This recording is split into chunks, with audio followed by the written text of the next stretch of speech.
Alan Arnette is a mountaineer who has summited the peak and has seen the trash for himself.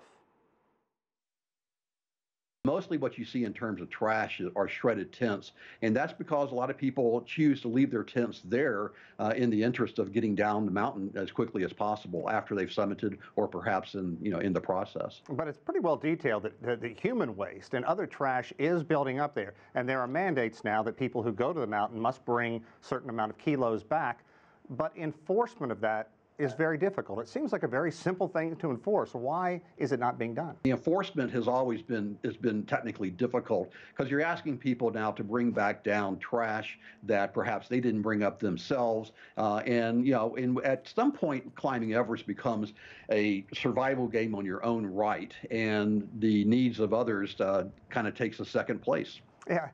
Walk us through that, because you're talking about, I mean, even at base camp, 30 to 40% less oxygen, and then you get up into the area referred to as the dead zone. So it's not like you just throw this in a hefty bag and trot on back down. How difficult is it?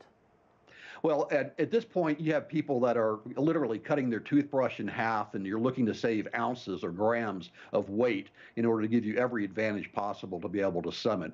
So to be able to ask somebody to pick up another kilo and to bring it down, for the average person, it's just very, very difficult. Now, the Sherpas and the Tibetan and other porters that are there that are genetically predisposed to work and operate more efficiently at those altitudes is not as big of an issue. But again, it becomes a priority, and a lot of it has to do with how people are paid to bring this down. We've talked extensively about coming from Nepal or coming from the Chinese side, but geography is, especially in that area of the world, is difficult to get your head around. Talk about the differences between going from those. I know you haven't gone yet from the Chinese side, you hope to, but what are some of the problems, the concerns that both sides are facing right now? Well, I think the crowding is probably the #1 issue, and it's encouraging to see China put a cap of 300 foreign permits on their side for 2019. On the Nepal side, there are no limits. It's really just a matter of can you get on an expedition or not. But, the south side, the Nepal side, it has the Khumbu icefall, which is notoriously unstable and dangerous. That's had multiple incidences where people have died in that through avalanches and serac collapses. On the north side, it's colder and it's windier and it's rockier. So some people feel that the Chinese side is technically more difficult.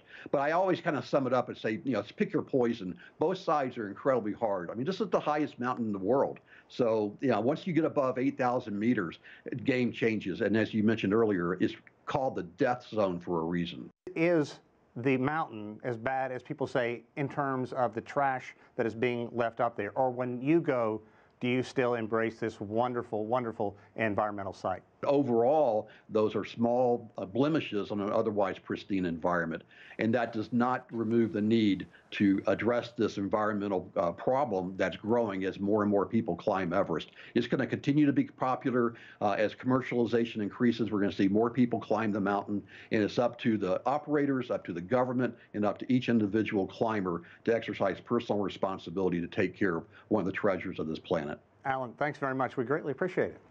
Thank you.